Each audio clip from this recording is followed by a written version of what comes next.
regionale Veneto agli studenti, un'idea per avvicinare i ragazzi alla politica. Il primo appuntamento a Padova.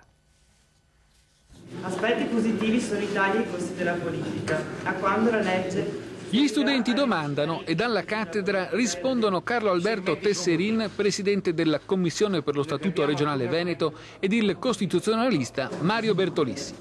Nell'aula magna dell'Istituto Tecnico per Geometri Belzoni di Padova, la prima presentazione pubblica della nuova carta regionale. La scelta di una platea di giovani non è casuale. Ma è una cosa a cui teniamo molto. Noi crediamo che oggi c'è una disaffezione per molta disinformazione. Abbiamo l'obbligo di riportare l'istituzione in mezzo alla gente e il tramite più importante è attraverso la scuola.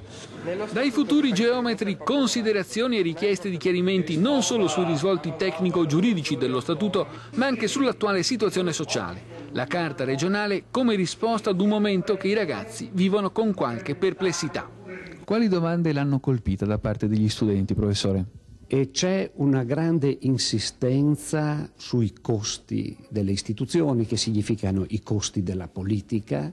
Oggi dobbiamo fare i conti effettivamente di quanto costa tirare a campare.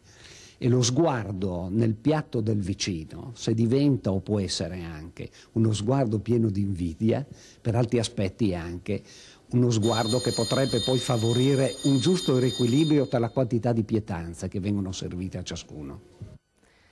Recitato in tutto il mondo, però mai in una grotta. Romeo e Giulietta di Shakespeare è stato infatti messo